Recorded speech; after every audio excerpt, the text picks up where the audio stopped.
it gave me a break. Coming up later on, as the Family Planning Association is training its youth workers to be able to offer support to teenage users of pornography, we'll be discussing whether taking this approach is too much too young. But first, and not least to talk about, Jenny! Oh,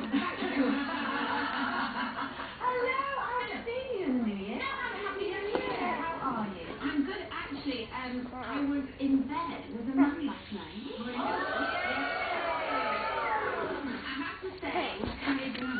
Well, you all know it's been dead for years. There he is.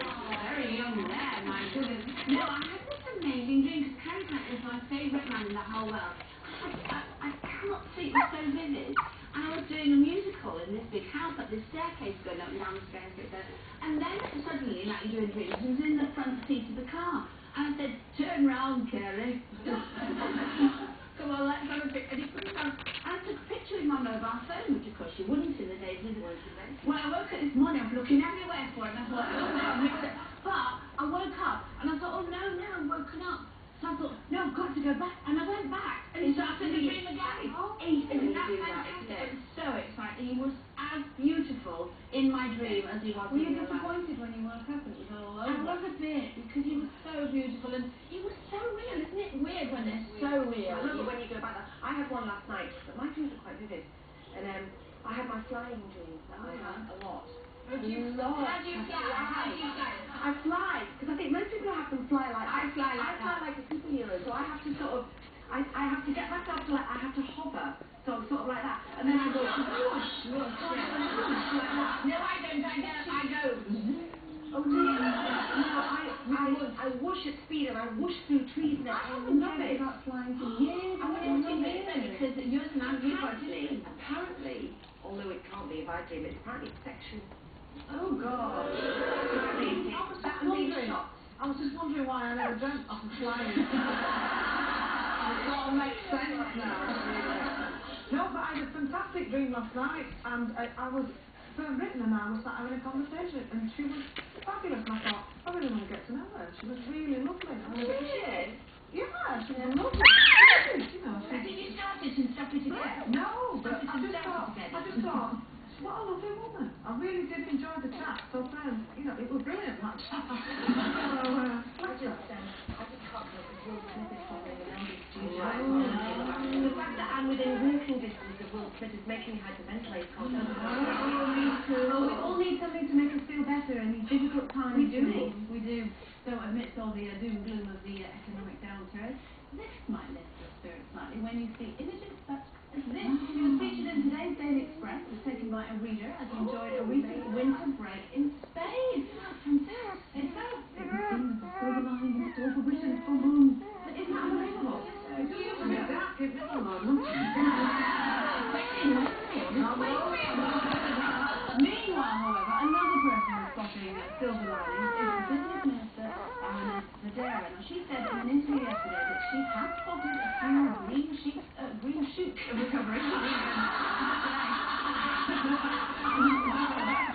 Freudian slip for Britain's economy, but this came amidst other news of more economic doom and gloom. And she's since apologised for her comments, which critics say was misleading. But when it comes to knowing the truth about any kind of news, what would we rather hear? The version of the story with a silver lining, or do you want to hear the real nitty-gritty, how bleak the outcome? What do you think? I think a little bit of both. What I loved about when I was on holiday on the ship at Christmas time, I would have a little bit of CNN news, just a little bit, just to let me know world events, and then turn it off, and there was no newspapers, nothing, and I actually loved that little cocoon of not knowing any of the horrors that were going on. Nothing, and it was just, you know, and turn my phone off, which for me is quite something, but just to sort of live in this little bubble, because I knew it was only for a fortnight, so I don't want to be ignorant of the news and of world events, but I just think that our media have a habit of just over-dramatising everything. For example, the troubles in Israel. I want to know as much as anybody about what's happening, but I don't want to see dead children in front of the newspaper. I can't handle it. So it's not that I'm not trying to find out about it, but I know what's going on. It's horrendous, but I want to just take that little bit of information and move on. I mean, in my personal life, I have my financial phobia, which is an illness, apparently. And that's because I just want to go to the cash point machine, press the button and get money out. And if it says you want to balance or a receipt, go, la la la. So I do have a complete ostrich-like approach to anything to do with money. I know it's no good, and that's why I'm in this situation. I'm totally opposite. I'm totally opposite to you. I like to know everything about my immediate circle. Everything that's going around that I can do something about, I have to know everything about. But I do not worry about everything else that is going on in the world because I personally can't do anything about that.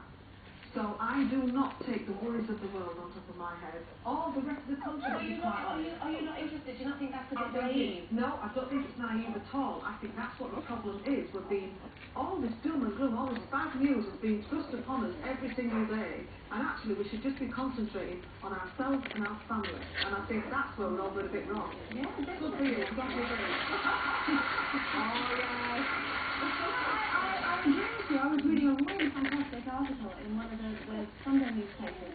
It was essentially saying that. I mean, it started off being an interview, and afterwards was talking about, Alright, Lola. Barack Obama brings to, the Western world after his inauguration, this sort of thing.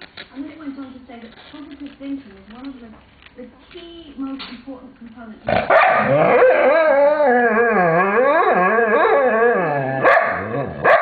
Zach, you trying to get in.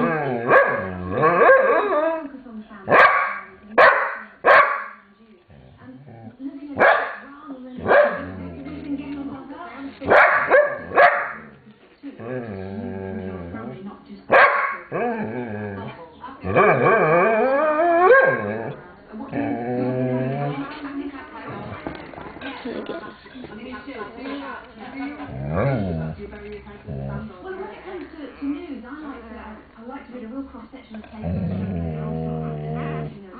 opinions and this sort of thing. And this is about UFOs, la la la. The aliens are just going to kill us. But when it comes to my own sort of personal life, no, I'm everything's nothing. It's not so. Remember that not everybody's lucky. In our situation, people have very difficult lives out there. So, you do kind of have to try and push out and think about them as well as our own little lives. Because that's very insular, isn't it? Just to think about your life, what's happening here. We have to think out too. I try to stop taking it on board almost on a feeling shot. I used to do that thing of just being a complete worry about absolutely everything and about all events and about people that I really couldn't do anything about. But then I used to sort of almost move into anxiety and panic. To me. Just want to think, why does the rest of the world always come to us for help? Because I don't get that. I don't get that at all, because we're on this tiny island but everybody seems to come to great... The world is a very small place now, so we've all got to be part of that world. We've got to start buying British again to try and get that's what we've got to do. Would you say that's a step forward, Terminology? You're saying, you have to think outside the box a bit more. Well, I have to say, when you're thinking about living in that world, I lived a life for most of my married life, and I didn't see it. I feel very stupid now. I don't know. I just feel really stupid now because I didn't look outside. I believed what was going on in my little world. I believed everything, and it was a lie. Now, I am very much, I have to know the truth, I have to know straight, absolutely in front of me what is happening. And if I know that truth, I can then deal with it. Well, we're not talking about whether it's true or false. We're talking about whether something's silver lined or not. The truth in itself can stay the same. It's the smart that you yourself put on it. You know what I mean? I just loved, even regardless even what it was about, just seeing that a silver lining at last for Britain just gives you a little bit of hope rather than the pessimistic headlines that you see all the time. Do you know what I mean? I just think we've got to start being a little optimistic. Well, as I was just saying, when I lived that lie, I didn't see a silver lining because I didn't have to. Now I live this